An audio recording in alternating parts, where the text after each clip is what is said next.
स्वागत है दोस्तों आप सभी का हमारे इस YouTube channel education portal TSW में, जहां हम आपको कॉम्पिटिटिव एग्जाम्स के लिए एक्सपर्ट्स की मदद से ज्यादा कंटेंट प्रोवाइड करने की कोशिश करेंगे। हमारा मानना है कि कोई एक टीचर हर विषय में एक्सपर्ट नहीं हो सकता है, इसलिए हम आपको हर विषय के अलग अलग एक्सपर्ट्स के द्वारा सटीक जानकारी प्रोवाइड करेंगे। तो चलिए देखते हैं आज के एक्सपर्ट लेक्चर के साथ ये वीडियो। कि रमेश बैस 13 फरवरी 2023 से पहले जो है ये किस राज्य के गवर्नर यानी राज्यपाल थे। तो देखिए रमेश बैस की बात कर ले तो ये आपके वर्तमान में जो है महाराष्ट्र के राज्यपाल है, और महाराष्ट्र के राज्यपाल बनने से पहले जो है ये आपके झारखंड राज्य के राज्यपाल थे। तो झारखंड आपका यहाँ पे करेक्ट आंसर होगा। इसके अलावा मैं आपको बता दूं कि 13 फरवरी 2023 को जो है 12 राज्यों के राज्यपाल का जो है तबादला किया गया है, यानी 12 राज्यों के राज्यपाल जो वो आपके बदले गए हैं, और एक केंद्र शासित प्रदेश के उप राज्यपाल भी जो है वो बदले गए हैं। तो आगे के शिफ्ट में जो है आपसे यहाँ से जो है प्रश्न पूछा जा सकता है।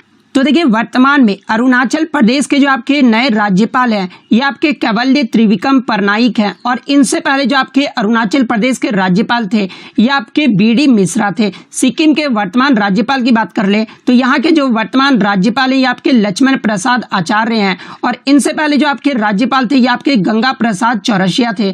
झारखंड राज्य के वर्तमान राज्यपाल जो है ये आपके CP राधाकृष्णन है, और इनसे पहले जो आपके राज्यपाल थे ये आपके रमेश बैस थे, जो कि आपके वर्तमान में महाराष्ट्र के जो है ये राज्यपाल हैं। हिमाचल प्रदेश के वर्तमान राज्यपाल की बात कर ले तो ये आपके शिव प्रताप शुक्ल हैं, और इनसे पहले जो आपके राज्यपाल थे ये आपके राजेंद्र विश्वनाथ अलिंकर थे। इसके अलावा असम के वर्तमान राज्यपाल की बात कर ले तो ये आपके गुलाब चंद कटारिया हैं, और इनसे पहले जो आपके असम के राज्यपाल थे ये आपके जगदीश मुखी थे। आंध्र प्रदेश के वर्तमान राज्यपाल की बात कर ले तो ये आपके जस्टिस S अब्दुल नजीर हैं, और इनसे पहले जो आपके राज्यपाल थे ये आपके विश्वभूषण हरिचंदन थे। इसके अलावा छत्तीसगढ़ के वर्तमान राज्यपाल की बात कर ले तो यहाँ के जो वर्तमान राज्यपाल थे ये आपके भूषण हरिचंदन है, जो कि आंध्र प्रदेश के जो है पहले जो है ये वर्तमान राज्यपाल थे, और वर्तमान में जो ये छत्तीसगढ़ के जो वो राज्यपाल हैं। और छत्तीसगढ़ के विश्वभूषण हरिचंदन से पहले जो है ये आपके अनुसुईया उइके जो है ये छत्तीसगढ़ के राज्यपाल थे। तो ये फैक्ट भी आपको ध्यान में रखना। इसके अलावा अगर मणिपुर की बात कर ले तो मणिपुर के जो वर्तमान राज्यपाल हैं ये आपके अनुसुईया उइके हैं, और इनसे पहले जो आपके राज्यपाल थे ये आपके ला गणेशन थे।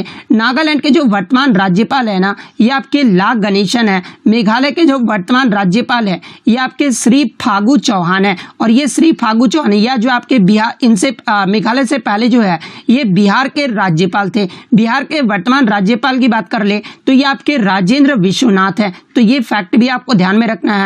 इसके अलावा लद्दाख उपराज्यपाल की बात कर ले तो देखिए लद्दाख में आपके राज्यपाल नहीं लेफ्टिनेंट गवर्नर यानी उपराज्यपाल होते हैं, और वर्तमान में जो यहाँ के उपराज्यपाल हैं ये आपके BD मिश्रा हैं, और इनसे पहले जो आपके उपराज्यपाल थे यहाँ के वो आपके राधा कृष्णन माथुर थे। तो ये सारे पॉइंट जो आपको ध्यान में रखना है। नेक्स्ट क्वेश्चन आपका यहाँ पर आया था कि 82वां ग्रांड मास्टर ये जो है कौन बने हैं। तो देखिए 82वां जो ग्रांड मास्टर है ना ये आपके V प्रणीत बने हैं, और ये जो आपका तेलंगाना राज्य से संबंधित है। तो V प्रणीत आपका यहाँ पे करेक्ट आंसर होगा। इसके अलावा बात कर ले प्रथम ग्रैंड मास्टर जो है ये कौन बने थे। तो देखिए भारत के जो प्रथम ग्रैंड मास्टर है ना ये आपके विश्वनाथन आनंद बने थे, जो कि आपके तमिलनाडु राज्य से संबंधित है। और ये कब बने थे तो ये आपके 1988 में जो है भारत के प्रथम ग्रैंड मास्टर बने थे। और इससे पहले जो आपका 77वें ग्रांड मास्टर के बारे में पूछा गया था। तो देखिए 77वें जो ग्रांड मास्टर है ना ये आपके दिसंबर 2022 में आदित्य मित्तल बने थे, और ये जो आपके महाराष्ट्र राज्य से संबंधित है। इसके अलावा वर्तमान में जो आपके 83वें जो ग्रांड मास्टर है, हाल ही में जो आपके 83वें जो ग्रांड मास्टर बने हैं ये आपके आदित्य सामंत बने हैं, जो कि आपके महाराष्ट्र राज्य से संबंधित है। 81 first grand master of India की बात कर ले तो 81वां जो ग्रांड मास्टर जो बने हैं ये आपके स्यंतन दास बने हैं, और ये जो आपके पश्चिम बंगाल से संबंधित है। 80वें ग्रांड मास्टर की बात कर ले तो 80वें जो ग्रांड मास्टर बने हैं ये आपके विघ्नेश NR बने हैं, और ये जो आपके तमिलनाडु राज्य से संबंधित है। 79वें ग्रांड मास्टर की बात कर ले तो ये आपके प्रणेश M बने, जो कि आपके तमिलनाडु राज्य से बने संबंधित है। 78वें ग्रांड मास्टर ऑफ इंडिया की बात कर ले तो ये आपके कौस्तुभ चटर्जी बने हैं, जो कि आपके पश्चिम बंगाल राज्य से संबंधित है। तो ये सारे फैक्ट जो आपको ध्यान में रखना है। नेक्स्ट क्वेश्चन आपका यहाँ पर आता है कि संगीत क्षेत्र में कौन सा पुरस्कार जो है वो दिया जाता है। तो देखिए संगीत के क्षेत्र में जो है ये आपका संगीत नाटक अकादमी पुरस्कार जो है वो दिया जाता है। तो संगीत नाटक अकादमी पुरस्कार आपका यहाँ पे करेक्ट आंसर होगा। इसके अलावा बात कर ले संगीत नाटक अकादमी पुरस्कार की स्थापना ये जो है कब हुई थी, यानी कब से जो है ये दिया जाने लगा।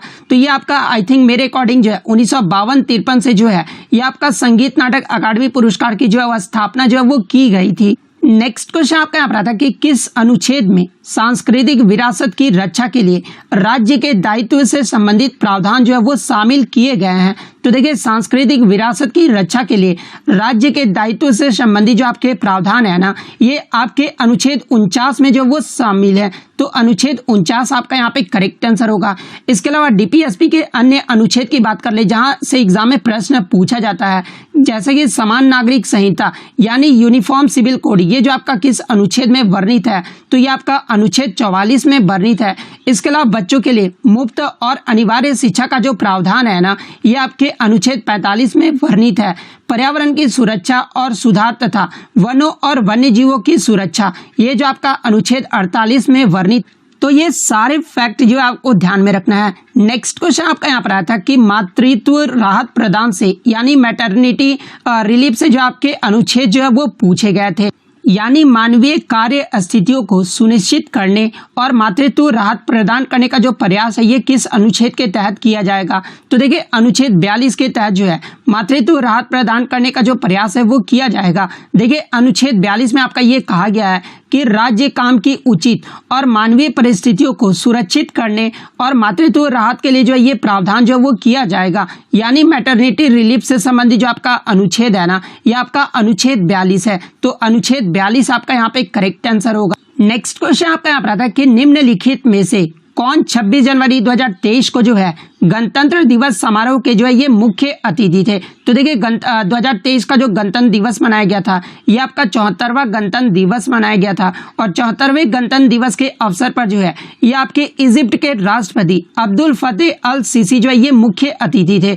तो अब्दुल फतेह अल सीसी आपका यहाँ पे करेक्ट आंसर होगा। इसके अलावा मैं आपको बता दूं कि प्रथम जो आपका गणतंत्र दिवस मनाया गया था जो कि आपका 1950 में मनाया गया था और इसमें जो आपके मुख्य अतिथि थे ये आपके इंडोनेशिया के राष्ट्रपति सुकर्नो जो है ये आपके मुख्य अतिथि थे। 1951 की बात कर ले तो ये आपके नेपाल के राजा त्रिभुवन वीर विक्रम शाह जो है ये मुख्य अतिथि के तौर पर आए थे। वहीं अगर 2019 का पूछ ले तो 2019 के जो आपके मुख्य अतिथि के तौर पर जो है ये आपके साउथ अफ्रीका के राष्ट्रपति सिरिल रामाफोसा जो है ये मुख्य अतिथि के तौर पर जो वो आपके आए थे। इसके अलावा 2020 का अगर पूछा जाए तो देखिए 2020 के मुख्य अतिथि के तौर पर जो है ये आपके ब्राजील के राष्ट्रपति जायर बोल्सोनारो जो है ये मुख्य अतिथि के तौर पर जो है वो आपके आए थे। और इससे प्रीवियस शिफ्ट में आपसे यहाँ से प्रश्न पूछा गया था कि कौन से 2 वर्ष में आपके जो है गणतंत्र दिवस समारोह पे कोई भी जो आपके मुख्य अतिथि नहीं आए थे। तो देखिए मैं आपको बता दूं कि 2021 और 2022 में आपके जो है गणतंत्र दिवस समारोह के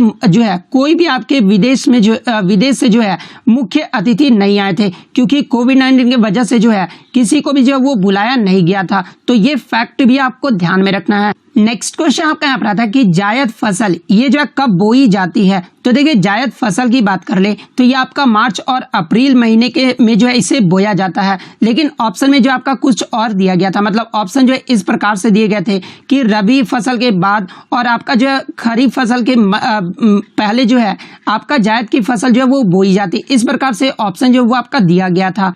तो देखिए अगर रबी फसल की बात कर ले तो रबी फसल जो है ये आपका अक्टूबर नवंबर के महीने में जो है इसे बोया जाता है और अप्रैल और महीने के में जो है रबी फसल को जो वो आपका काटा जाता है। इसके अलावा अगर खरीफ फसल की बात कर ले तो खरीफ फसल जो है ये आपका सितंबर अक्टूबर महीने में जो है इसे बोया जाता है और इसे जो आपका जून जुलाई महीने में जो है इसे काटा जाता है। सॉरी यहाँ पर गलती हो गया, मैं खरीफ फसल की बात कर रहा हूँ। तो खरीफ फसल जो है ये आपका जून जुलाई में जो है ये आपका बोया जाता है और ये जो आपका सितंबर अक्टूबर में जो है खरीफ फसल को जो है वो काटा जाता है। तो जायद फसल जो आपका मार्च अप्रैल में बोया जाता है। तो इसमें जो आपका सही आंसर होगा ना वो आपका रबी और आपका खरीफ फसल के मध्य जो है ये आपका जायद का फसल जो है वो बोया जाता है। तो रबी और आपका खरीफ जो है आपका मध्य आपका करेक्ट आंसर होगा।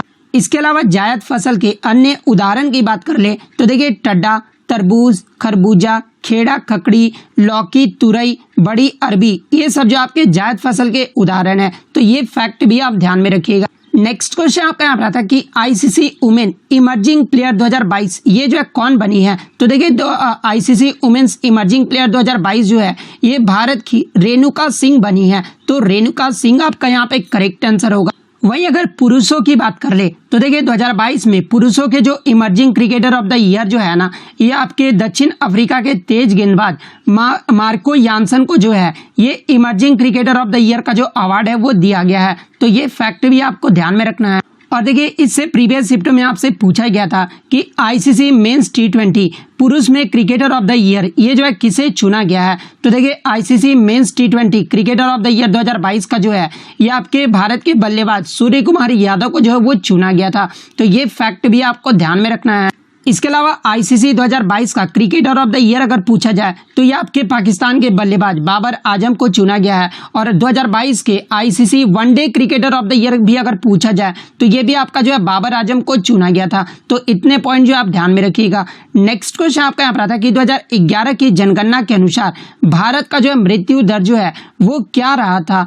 तो देखिए 2011 की जनगणना के अनुसार भारत का जो मृत्यु दर है ना वो आपका 1000 जनसंख्या पे जो है आपका जो मृत्यु दर रहा था वो आपका 7.2% रहा था। तो 7.2 आपका यहाँ पे करेक्ट आंसर होगा। इसके अलावा बात कर ले भारत में शिशु मृत्यु दर अगर पूछा जाए तो देखिए सबसे पहले तो आप जान लीजिए कि शिशु मृत्यु दर होता क्या है। तो देखिए 1 वर्ष से कम उम्र के प्रति 1000 बच्चों के जन्म दर पर होने वाली जो मृत्यु की संख्या होती है ना उसे ही जो आपका शिशु मृत्यु दर कहा जाता है। और 2011 की जनगणना के अनुसार जो आपका शिशु मृत्यु दर रहा था ना वो आपका 44 रहा था, यानी 1000 पर जो है आपका 44 रहा था। तो ये फैक्ट भी आपको ध्यान में रखना है। नेक्स्ट क्वेश्चन आपका यहाँ पर आता है कि 2023 फाइड वर्ल्ड चैंपियनशिप यानी 2023 का जो शतरंज विश्व चैंपियनशिप है ना ये किसने जीता है। तो देखिए 2023 के विश्व शतरंज चैंपियनशिप जो है ये आपके जीएम डिंग लीरेन ने जीता है। तो जीएम डिंग लीरेन आपका यहाँ पे करेक्ट आंसर होगा। नेक्स्ट क्वेश्चन आपका यहाँ पर आता है कि लॉर्ड्स क्रिकेट ग्राउंड में 2012 में जो है ओलंपिक का कौन सा प्रतियोगिता जो है यानी इवेंट जो है वो आपका खेला गया था। तो देखिए मैं आपको बता दूं कि 2012 का जो ओलंपिक है ना ये आपका इंग्लैंड देश यानी लंदन में जो है आपका आयोजित जो है वो किया गया था। और इसमें भारत ने जो टोटल 6 पदक जीते थे जिसमें आपका 2 सिल्वर और 4 ब्रॉन्ज मेडल जो है वो शामिल था। और 2012 ओलंपिक में जो है लंदन क्रिकेट्स ग्राउंड में जो है ये आपके महिलाओं की व्यक्तिगत तीरंदाजी यानी आर्चरी का जो इवेंट है ना वो खेला गया था। तो आर्चरी इवेंट आपका यहाँ पे करेक्ट आंसर होगा। नेक्स्ट क्वेश्चन आपका यहाँ पर था कि नील्स बोर ने परमाणु का जो मॉडल है ना ये कब दिया गया था। तो देखिए नील्स बोर के द्वारा परमाणु का जो मॉडल है ना ये आपका 1913 में दिया गया था। तो 1913 आपका यहाँ पे करेक्ट आंसर होगा। इसके अलावा बात करें डाल्टन के द्वारा परमाणु की जो खोज है ये कब किया गया था। तो देखिए परमाणु की जो खोज है ये आपका डाल्टन के द्वारा किया गया था और ये आपका 1803 में जो है वो किया गया था। इसके अलावा न्यूट्रॉन की जो खोज है ये आपका जेम्स चैडविक के द्वारा 1932 में किया गया था। इलेक्ट्रॉन की खोज की बात कर ले तो ये आपका जे थॉमसन के द्वारा 1897 में जो है इलेक्ट्रॉन की जो खोज है वो किया गया था। इसके अलावा लगातार एग्जाम में यहाँ से प्रश्न पूछा जाता है कि कोशिका की खोज ये जो है किसके द्वारा किया गया था। तो देखिए कोशिका की जो खोज है ना ये 1665 ईस्वी में रॉबर्ट हुक के द्वारा जो है वो किया गया था। इसके अलावा एग्जाम में अगर पूछा जाए कि जीवित कोशिका की खोज ये जो है किसके द्वारा किया गया था। तो देखिए जीवित कोशिका की जो खोज है ना ये आपके ल्यूएन हॉक के द्वारा 1674 में जो है वो किया गया था। तो ये फैक्ट भी आप ध्यान में रखिएगा। इसके अलावा मैं आपको बता दूं कि डायनामाइट का जो खोज है ना ये आपके अल्फ्रेड नोबल के द्वारा किया गया था। इसके अलावा आधुनिक जो आपका मैनलीफ के द्वारा जो आपका आधुनिक आवर्त सारणी दिया गया था इसे जो है कब प्रस्तुत किया गया था। तो देखिए मैनलीफ का जो आवर्त सारणी है ना ये 1869 में जो ये प्रस्तुत किया गया था। तो ये सारे पॉइंट जो आपको ध्यान में रखना है। नेक्स्ट क्वेश्चन आपका यहाँ था कि राष्ट्रीय आय निकालने के लिए एनएनपी यानी नेट नेशनल प्रोडक्ट में जो है ये किसे घटाया जाता है। तो देखिए राष्ट्रीय आय यानी नेशनल इनकम का फॉर्मूला क्या होता है। तो ये आपका एनएनपी यानी नेट नेशनल प्रोडक्ट प्लस आपका क्या होता है तो सब्सिडी होता है। इसके अलावा माइनस क्या करते हैं तो आप टैक्स को जो है माइनस करते हैं यानी इनडायरेक्ट टैक्स को जो है वो आप माइनस करते हैं। तो देखिए राष्ट्रीय आय निकालने के लिए एनएनपी में जो है ये किसे घटाया जाता है। तो इसमें जो आपका अप्रत्यक्ष कर को जो है वो घटाया जाता है। तो इनडायरेक्ट टैक्स आपका यहाँ पे करेक्ट आंसर होगा। नेक्स्ट क्वेश्चन आपका यहाँ पर आता है कि नाबार्ड से जो है स्टेटमेंट बेस्ड प्रश्न पूछे गए थे, जहां पर आपका 3 स्टेटमेंट जो है वो आपका दिया गया था। पहला स्टेटमेंट जो आपका दिया गया था कि नाबार्ड जो है एक वित्तीय संस्था है जो कि आपका ग्रामीण बैंक पर जो है वो केंद्रित है। तो ये स्टेटमेंट आपका सही है, क्योंकि नाबार्ड जो है एक आपका वित्तीय संस्था है जो ग्रामीण बैंक को जो है वो आपका लोन देता है। सेकंड स्टेटमेंट आपका दिया गया था कि नाबार्ड की जो स्थापना है ना, ये 12 जुलाई 2015 को जो है ये किया गया था। तो ये स्टेटमेंट जो आपका गलत है, क्योंकि नाबार्ड की जो स्थापना है ना, ये 12 जुलाई 1982 को जो है इसकी स्थापना जो है वो किया गया था।